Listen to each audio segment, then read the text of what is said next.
जय सुभाष। जय सुभाष खंड काव्य के आधार पर जय सुभाष से एक प्रश्न जरूर आता है, जिसमें मेन इसमें होता है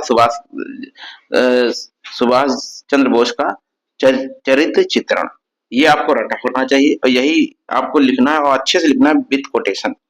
जय सुभाष खंड काव्य के आधार पर प्रमाण स्पष्ट कीजिए जय सुभाष स्वतंत्रता के जन्मदाता के रूप में प्रस्तुत है, तो इसका मतलब भी चरित्र चित्रण ही लिखना है।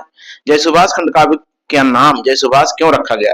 सुभाष की उन विशेषताओं पर प्रकाश डाली जहां विशेषताओं की बात होगी तो भी चरित्र चित्रण करना है। जय सुभाष के चरित्र की किन्हीं 3 विशेषताओं पर प्रकाश डाली। जय सुभाष खंड काव्य का प्रमुख पात्र का चरित्र चित्रण कीजिए। जय सुभाष खंड काव्य के आधार पर सुभाष चंद्र बोस के चरित्र पर प्रकाश डालिए। इस तरह के प्रश्न पूछे जाने हैं। तो चलिए देखते हैं। जय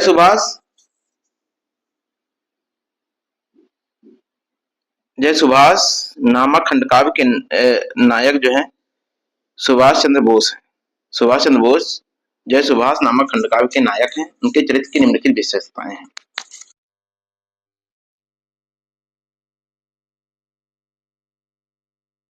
मेंशन कर दीजिएगा कि जय सुभाष जो खंड काव्य है वो सुभाष चंद्र बोस का के उसके नायक हैं, उन्हीं के ऊपर आधारित है। और इसके जो ये लिखा गया है ये किसके द्वारा रचित है? तो लिखिएगा श्री, इसको लिखिएगा जरूर, श्री, मैं इसमें नोटिस कर दे रहा हूं, श्री विनोद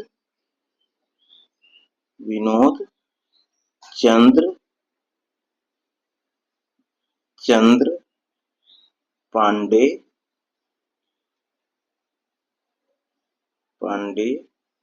विनोद, यहाँ पर शॉर्टकट में उनको विनोद भी कहा जाता है।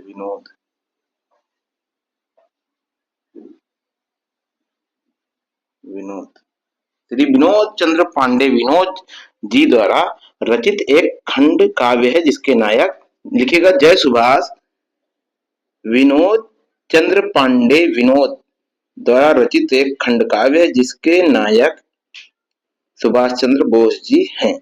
उनके चरित्र की निम्नलिखित विशेषताएं इस प्रकार लिखना है। किस प्रकार? पहली लाइन क्या डालेंगे? जय सुभाष श्री विनोद चंद्र पांडे विनोद जी द्वारा रचित एक खंड काव्य है जिसके नायक सुभाष चंद्र बोस हैं। उनके चरित्र की निम्नलिखित विशेषताएं। पहली विशेषता क्या आती है? पहली विशेषता देखिए,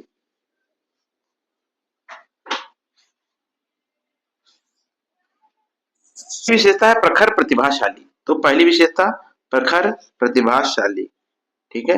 पहली विशेषता में आप डालेंगे प्रखर प्रतिभाशाली या प्रखर प्रतिभा संपन्न।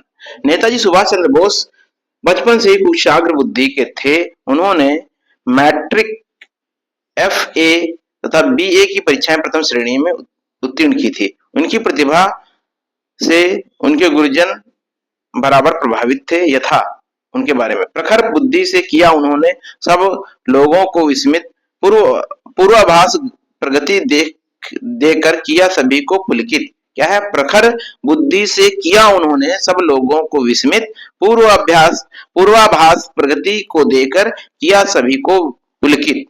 ये कोटेशन हो जाएगा। अब दूसरा था सुंदर व्यक्तित्व। वे बचपन से ही तेजस्वी, दूसरा है सुंदर व्यक्तित्व। उसमें क्या डालेंगे? वे बचपन से ही तेजस्वी और सुंदर व्यक्तित्व वाले थे।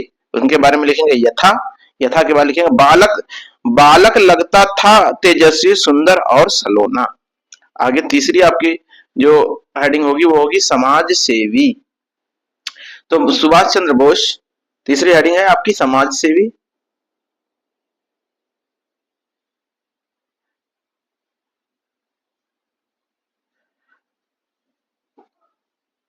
बचपन से ही उन्होंने इनमें समाज सेवा की भावना विद्यमान थी।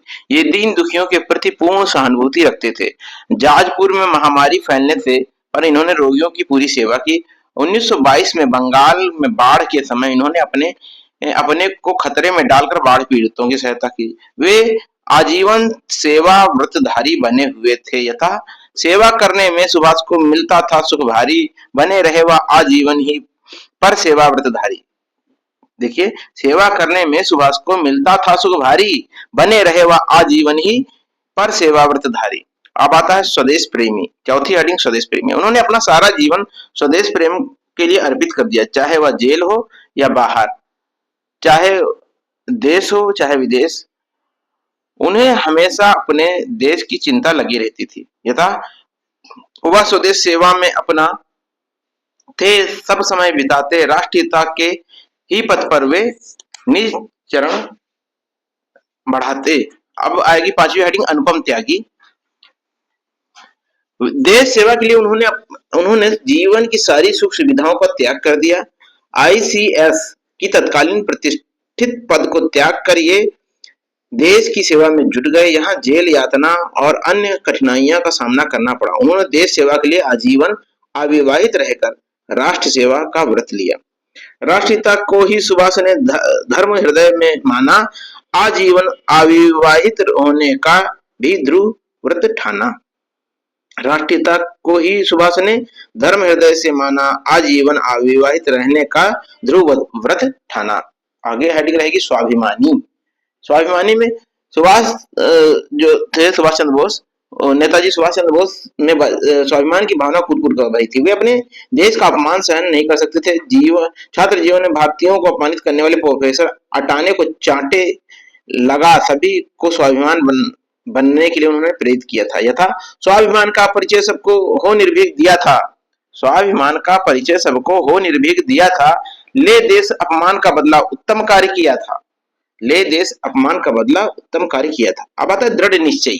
दृढ़ निश्चय में देखिए वे अत्यंत ही दृढ़ निश्चय के थे।